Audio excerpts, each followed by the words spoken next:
विद्यार्थी मित्रांनो, नुकतंच TITI म्हणजेच आदिवासी संशोधन आणि प्रशिक्षण संस्था यांच्या मार्फत एक इम्पॉर्टंट नोटिफिकेशन प्रकाशित करण्यात आलेली आहे. तर लक्षात असू द्या मित्रांनो, TITI मार्फत काही महिन्यांअगोदर एक CET जी आहे ती पूर्व प्रशिक्षणासाठी घेण्यात आलेली होती, ज्यामध्ये आता लिस्ट लागल्यानंतर प्रेफरन्स फॉर्मची जी लिंक आहे ना ती सुरू होणार आहे. ठीक आहे, परंतु ती लिंक नेमकी कधी सुरू होणार आहे आणि तुम्ही त्या फॉर्म कसा भरू शकता, सोबतच त्याच्यामध्ये कोणकोणते डॉक्युमेंट्स लागतील आणि तुम्ही स्पेक्ट्रम अकॅडमीलाच पहिला प्रेफरन्स काय द्यावा याच्या संबंधित संपूर्ण माहिती आजच्या व्हिडिओच्या माध्यमातून तुम्हाला माहिती होऊन जाईल.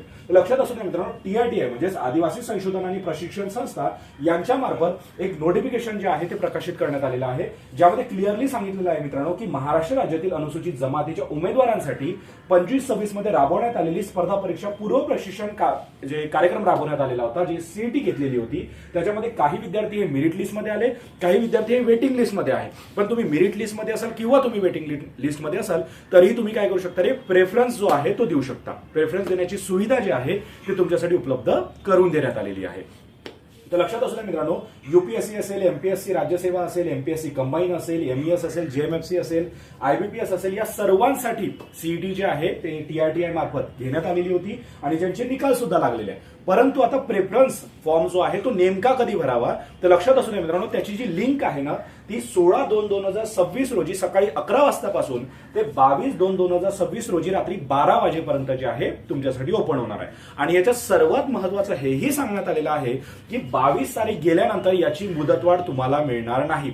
अतिशय कोणतीही मुदतवाढ मिळणार नाही. त्याच्यामुळे 16 ते 22च्या दरम्यानच तुम्हाला संपूर्ण प्रेफरन्स लिंकचा जो फॉर्म आहे ना तो फिल करायचाच आहे, एवढं लक्षात असू द्या.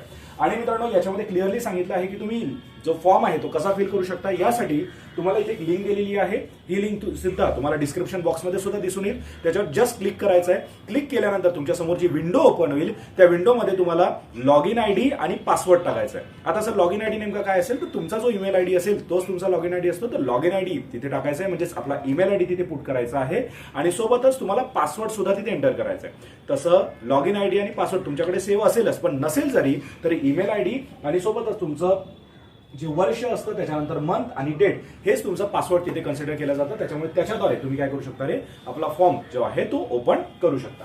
आता तो ओपन केल्यानंतर तुम्हाला काय करायचं आहे, सर्वप्रथम कोणत्याही एकाच योजनेची निवड करायची आहे. म्हणजेच तुमचं जे सिलेक्शन आहे मित्रांनो, हे फॉर एक्झाम्पल MPSC कंबाईन साठी सुद्धा झालेलं आहे आणि सोबतच IBPS साठी सुद्धा झालेलं आहे. तर दोनपैकी तुम्हाला कोणताही एकच गोष्ट जी आहे, एकच योजना जी आहे ती निवडायची आहे. तुम्ही दोन्ही योजना निवडू शकत नाही, एवढं लक्षात असू द्या. आणि ती योजना निवडल्यानंतर बघा, ती योजना ही अंतिम योजना मानली जाईल. त्यामुळे ती योजना निवडल्यानंतर तुम्हाला संस्थेला जो आहे तो प्रेफरन्स द्यायचा आहे, ज्यामध्ये तुम्हाला स्पेक्ट्रम अकॅडमीला तुम्ही फर्स्ट प्रेफरन्स जो आहे तो देऊ शकता. जसं तुम्ही स्पेक्ट्रम अकॅडमीला फर्स्ट प्रेफरन्स देतात, तिथे अनेक ज्या गोष्टी आहेत, अनेक नावं आहेत ते सुद्धा उपलब्ध होतात, त्यांना सुद्धा तुम्हाला प्रेफरन्स देऊन ठेवायचे आहे. पण फर्स्ट प्रेफरन्स तुम्हाला स्पेक्ट्रम अकॅडमीला द्यायचा आहे. तो दिल्यानंतर तुमच्या ईमेल ID आणि मोबाईल नंबरवर एक OTP येईल. तो OTP सुद्धा तुम्हाला तिथे सबमिट करायचा आहे. जसं तुम्ही ईमेल ID आणि मोबाईल नंबरवर आलेला OTP तिथे सबमिट करता, त्यानंतर तुम्हाला व्हेरीफाय करायचं आहे आणि व्हेरीफाय केल्यानंतर तुम्हाला सबमिट या बटनवर क्लिक करायचं आहे. जसं तुम्ही सबमिट या बटनवर क्लिक करता मित्रांनो, तुमच्या समोर एक पोचपावती म्हणजेच प्रेफरन्स एक्नॉलेजमेंट रिसिप्ट जी आहे ती उपलब्ध होते. त्याची जी PDF आहे ना ते तुम्हाला सेव्ह करून ठेवायची आहे. तुमच्या मोबाईलमध्ये सेव्ह करा किंवा तुमच्या लॅपटॉप किंवा कम्प्युटरमध्ये सेव्ह करा, पण ती प्रेफरन्स फॉर्मची जी प्रेफरन्स एक्नॉलेजमेंट रिसिप्ट आहे ते तुम्हाला सेव्ह करून ठेवायचीच आहे. सोबतच मित्रांनो, TITI मार्फत या नोटिफिकेशन मध्ये हे सुद्धा सांगितलेलं आहे की उमेदवारांनी कोणत्याही आमिषाला किंवा प्रलोभनाला बळी पडू नये. म्हणजे काही संस्था तुम्हाला सांगत असेल की आम्ही तुम्हाला टॅब देऊ, काही संस्था सांगत असेल की आम्ही एक्स्ट्रा पैसे देऊ, पण त्या भानगडीतच तुम्हाला पडायचं नाहीये. कारण की तुम्हालाही माहिती असेल ते टॅब काही जास्त काळ चालत नाही. त्यामुळे उमेदवारांनी कोणत्याही आमिषाला किंवा प्रलोभनाला बळी पडू नये असं सुद्धा TITI ने यामार्फत सांगितलेलं आहे. आणि तुमचा जो OTP असेल, जो ईमेल ID आणि मोबाईल नंबरवर येणार आहे, तो OTP तुम्हाला कोणालाही शेअर करायचा नाहीये, एवढं लक्षात असू द्या.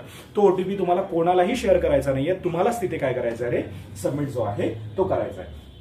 सोबतच मित्रांनो, याच्यामध्ये अजूनही काही सूचना सांगितलेल्या आहेत, ज्यामध्ये तुम्हाला लक्षात ठेवायचं आहे की तुम्हाला एकाच योजनेची निवड जी आहे ती करता येणार आहे. आणि या योजनेची निवड करताना तुम्ही जर निवड यादीमध्ये असाल किंवा तुमचं नाव हे प्रतीक्षा यादीमध्ये असेल, निवड यादी असो किंवा प्रतीक्षा यादी असो, तुमचं नाव कुठेही असेल तरी तुम्ही प्रेफरन्स जो आहे तो भरू शकता. ठीक आहे, लक्षात असू द्या. निवड यादी किंवा प्रतीक्षा यादी तुमचा प्रेफरन्स जो आहे तो मानला जाईल आणि प्रेफरन्स जो आहे तुम्ही भरू शकता. आणि तुम्ही इथे एकच योजना निवडू शकता. जर तुम्ही अनेक योजना निवडला तर तुमचा फॉर्म जो आहे तो रद्द करण्यात येईल. त्याच्यामुळे तुम्हाला एकच योजनेची निवड जी आहे ती करायची आहे. आता इथे योजनेची निवड करताना तुम्हाला एक छोटीशी गोष्ट लक्षात ठेवायची आहे. गोष्ट काय लक्षात ठेवायची आहे तर सिंपली लक्षात असू दे मित्रांनो, मी तुम्हाला यानुसार समजून सांगतो की सपोज तुमचं जे निवड आहे ते महाराष्ट्र लोकसेवा आयोग कंबाईन साठी झालेलं आहे, PSI STI ASO साठी जे आहे ते झालेलं आहे. आणि तुम्हाला जेव्हा तिथे नाव निवडायचं आहे की तू कोणत्या याला तुम्हाला रेफरन्स क्रमांक द्यायचा आहे, तर एक्झाम्पल घेऊया की मागच्या वर्षी तुमचं जे नाव आहे ना ते सिलेक्शन झालेलं होतं महाराष्ट्र लोकसेवा आयोग PSI STI ASO साठी मागच्या वर्षी सिलेक्शन झालं होतं, आणि या वर्षी तुमचं जे नाव निवडण्यात आलेलं आहे हे PSI STI ASO साठी सुद्धा झालेलं आहे, आणि सोबतच IBPS साठी सुद्धा झालेलं आहे, आणि सोबतच JMFC साठी सुद्धा झालेलं आहे. तर तुम्ही यावेळेस खाली जाऊ शकतच नाही.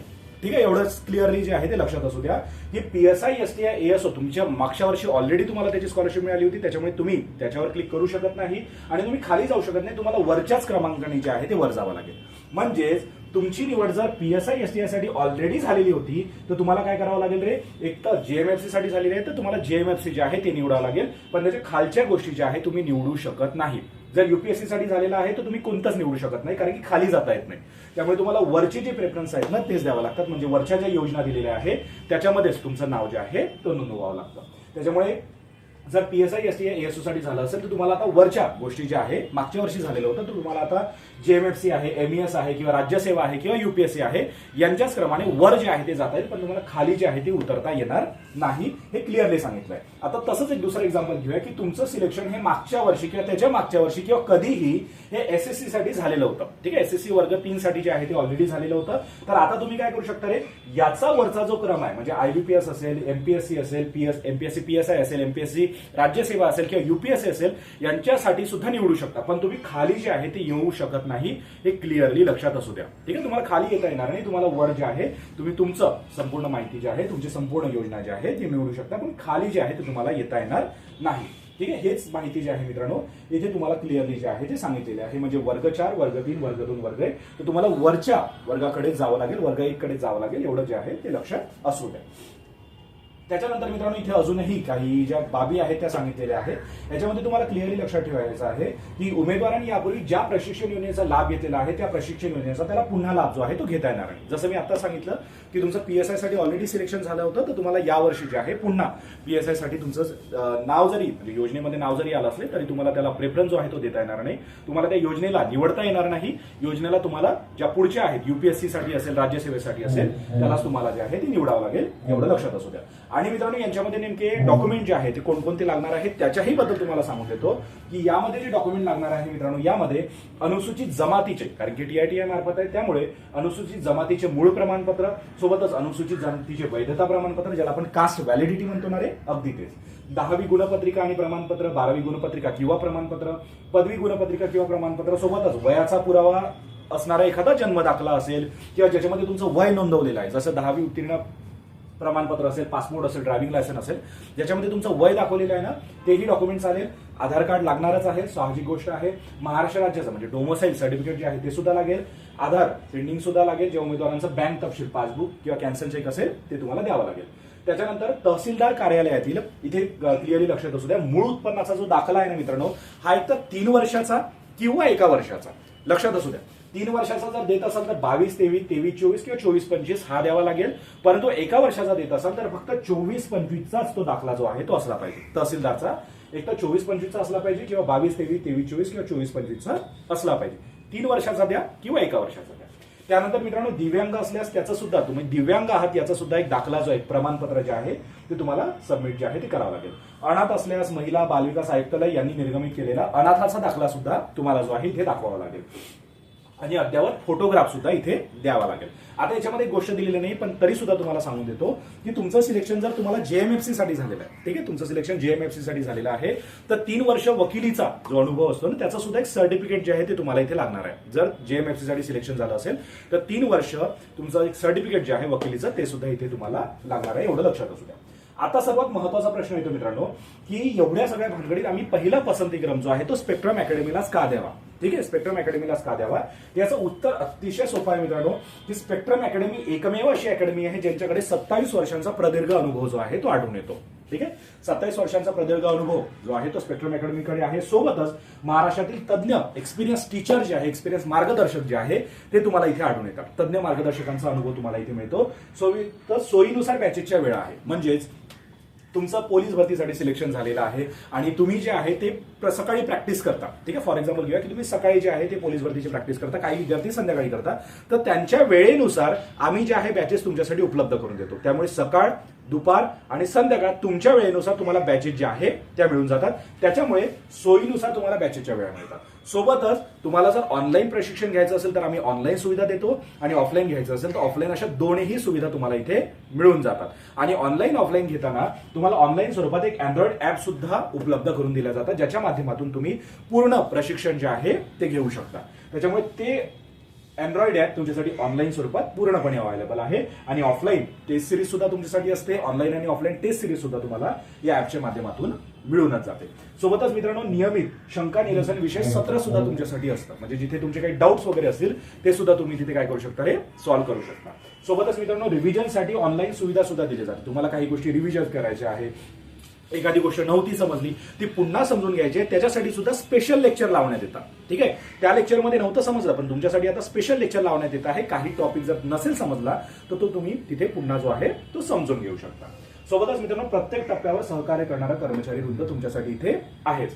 कारण की तुमचे जे डॉक्युमेंट व्हेरिफिकेशन होणार आहे, जे मी तुम्हाला डॉक्युमेंटची लिस्ट दाखवली, ते डॉक्युमेंट व्हेरिफिकेशन जे आहे मित्रांनो, हे तुमचं कुठे केलं जाणार आहे, ज्या संस्थेला तुम्ही पहिला प्रेफरन्स द्याल, म्हणजे स्पेक्ट्रम अकॅडमीमध्ये. स्पेक्ट्रम अकॅडमीमध्ये जेव्हा तुमचं हे व्हेरिफिकेशन केलं जाईल तेव्हा तुमचे सगळे डॉक्युमेंट जे आहे ते चेक केलं जाईल. आणि ते जसं मी सांगितलं होतं की वेटिंग लिस्ट असो किंवा तुमची निवड यादी, ज्याच्यातही तुमचं सिलेक्शन झालेलं आहे, ज्याच्यातही तुमचं नाव आहे, त्याच्यातूनही तुम्ही प्रेफरन्स जो आहे तो देऊ शकता. म्हणजे असं नाही निवड यादीमध्ये असेल किंवा वेटिंग लिस्टमध्ये असेल. वेटिंग लिस्टवाल्याला वाटेल की यार आपण देऊ शकतो की नाही, तर यावेळेस TITI ने त्यांचं सुद्धा यादीमधल्या विद्यार्थ्यांना सुद्धा चान्स दिलेला आहे की तुम्ही सुद्धा प्रेफरन्स जो आहे तो देऊ शकता. आता या सगळ्या भानगडींमध्ये काही अडचणीही आल्या त्यासाठी आमचा कर्मचारी वृंद जो आहे तो तुम्हाला नेहमी मदत करतो. ठीक आहे. कर्मचारी वृंद तुम्हाला गाईड करण्यामध्ये नेहमी मदत करतो. म्हणून प्रत्येक टप्प्यावर सहकार्य करणारा कर्मचारी वृंद तुमच्यासाठी इथे आहेच. सोबतच एका ठिकाणी तुम्हाला सर्व स्पर्धा परीक्षांचं मार्गदर्शन मिळून जातं. म्हणजे तुम्ही JMFC साठी तुमचं सिलेक्शन झालेलं आहे पण तुम्ही PSI STS अभ्यास करता तर त्याचं सुद्धा मार्गदर्शन तुम्हाला इथे मिळून जातं की नेमकं अभ्यास जो आहे तो कशा प्रकारे करावा. ते एक्सपिरियन्स जे फॅकल्टीज असतात त्यांच्याकडून थोडं गायडन्स जे आहे ते तुम्हाला मिळून जातं. त्याच्यामुळे सर्व स्पर्धा परीक्षांचं मार्गदर्शन तुम्हाला एकाच ठिकाणी जे आहे ते मिळून जातं. तुम्हाला एका परीक्षेसाठी वेगळ्या कोणत्याही ठिकाणी जाण्याची अजिबात गरज नाहीये. त्यामुळे सगळं एकाच ठिकाणी तुम्हाला मिळून जातं. आणि आपल्या ज्या प्रशिक्षण केंद्र आहे मित्रांनो, ही नाशिकलाही आहे, छत्रपती संभाजीनगरलाही आहे, पुणेला आणि कोल्हापूरलाही आहे. ते याच्यापैकी जेही तुमच्या जवळ असेल ना तिथे तुम्ही काय करू शकता, हे प्रशिक्षण जे आहे ते घेऊ शकता ऑफलाईन स्वरूपात. आणि ऑनलाईन स्वरूपात तुम्ही महाराष्ट्रभर कुठेही असाल तुम्हाला प्रशिक्षण जे आहे ते मिळूनच जाईल. सोबतच मित्रांनो, आपल्या इतर शाखा ज्या आहेत त्या सुद्धा तुम्हाला नागपूरलाही आढळतात, नंदुरबारला आहे, धुळेला आहे आणि सिंधुदुर्गला सुद्धा आहे.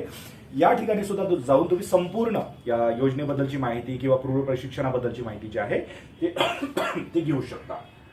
सोबतच मित्रांनो, तुम्हाला कोणतेही अजूनही डाऊट्स असल्यास तुमच्यासाठी हेल्पलाईन क्रमांक सुद्धा देण्यात आलेला आहे. ठीक आहे. अजूनही कोणते डाऊट्स असल्यास, अजूनही कोणत्या शंका असल्यास तुम्ही या नंबरवर कॉल करून पूर्ण तुमच्या शंकांचं निरसन जे आहे ते करू शकता.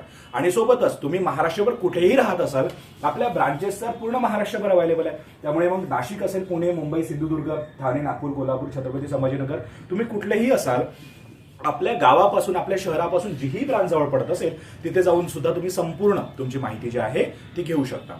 आणि त्याच्यापेक्षा महत्त्वाचं मित्रांनो, डिस्क्रिप्शन बॉक्समध्ये तुम्हाला एक गुगल फॉर्मची लिंक दिसत असेल, त्या लिंकवर सुद्धा क्लिक करून तुम्ही काय करू शकता, एक गुगल फॉर्म भरू शकता ज्याच्यामध्ये तुम्हाला व्हॉट्सअप क्रमांकच टाकायचा आहे. जेणेकरून काय होईल, याच्या पुढची अपडेट, याच्या पुढची कोणतीही अपडेट असेल, याच्या पुढची कोणतीही सूचना असेल ते थेट तुमच्या व्हॉट्सअप क्रमांकावर जे आहे ते पोहोचवण्यात येईल. जेणेकरून तुमचा हा त्रासही वाचेल आणि तुम्हाला कोणत्या अपडेटपासून वंचितही राहता येणार नाही. म्हणजे तुम्हाला सगळी अपडेट जी आहे ती मिळत जाईल. पण त्याच्यासाठी आधी तुम्हाला डिस्क्रिप्शन बॉक्समध्ये असलेल्या लिंकवर क्लिक करून गुगल फॉर्म भरणे अत्यंत जास्त गरजेचं आहेच. त्याच्यामुळे हे होते फीचर्स मित्रांनो, की तुम्ही जर स्पेक्ट्रम अकॅडमीला पहिला क्रमांक दिला तर तुम्हाला फायदा जो आहे तो होणारच आहे. सोबतच मित्रांनो, हा व्हिडिओ जो आहे तुम्ही तुमच्या TITI मार्फत सिलेक्शन होणाऱ्या अनेक विद्यार्थ्यांना सुद्धा शेअर करा, जेणेकरून त्यांच्यापर्यंत ही माहिती जी आहे ते पोहोचूनच जाईल. आणि व्हिडिओ आवडल्यास लाईक शेअर नक्की करा, तुमच्या मित्रांना सुद्धा रेकमेंड करा, कधी काही स्टेटसही ठेवत चला. आणि लक्षात असू द्या मित्रांनो की चॅनल अजून सबस्क्राईब केलेलं नसेल तर चॅनलला सुद्धा सबस्क्राईब नक्की करून घ्या. आता भेटूया पुढच्या व्हिडिओमध्ये. तोपर्यंत धन्यवाद.